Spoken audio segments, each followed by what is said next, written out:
Dear brother, dear sister, have you thought about the reality of this book that you have in your pocket as an application, or as a book in your bag? Have you thought about what it means to have the words of Allah Almighty, the efforts that we make to look beyond existence, beyond the universe, to discover things, although we have a book that has discovered us, which is extraterrestrial? Have you appreciated, dear brother, dear sister, the nature of the book that you have with you? Try your level best to make some space in your heart for the Quran.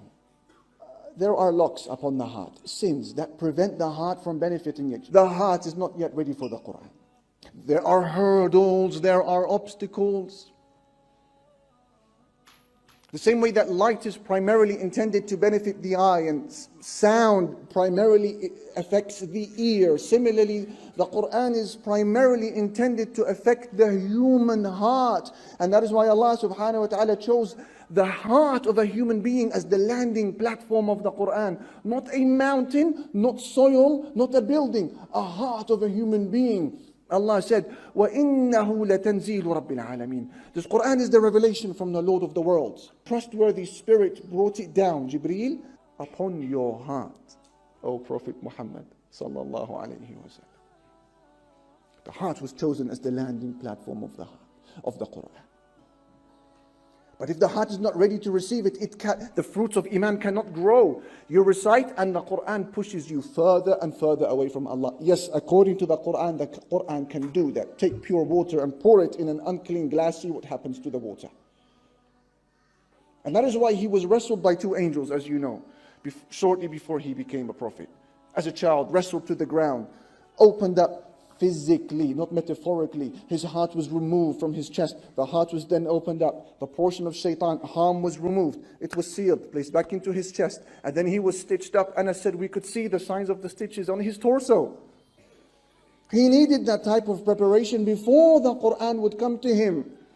And similarly, the rule is the same for you and I. The heart has to go through major changes. Identify those locks, Akhil Karim, Ukhtil Karim, identify those locks and open up. And don't deprive yourself from the Quran and what it has to offer. That lock has many different shapes. One of the shapes of those locks is the dress. A dress that is not pleasing to Allah. That is a lock that requires opening up. Sometimes it may be a business transaction that you know is doubtful, to say the least, that requires opening up. That lock could be a private relationship that you're in. Conversations that keep coming to you which you don't reject. It could be something you are inhaling, something you are drinking, something you are injecting, something you are consuming, something you are offering, something you are selling. These locks require identifying, and when you find them, open them up using the key of istighfar, astaghfirullah, astaghfirullah, astaghfirullah.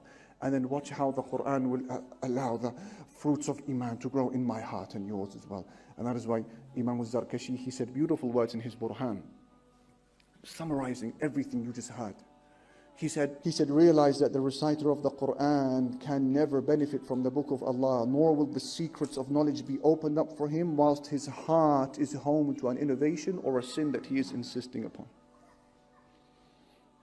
Look deep, brothers and sisters, soul searching at this moment in time as you hear me speak now. What is that sin that may be holding you back from enjoying the happiest days of your life with the book of Allah?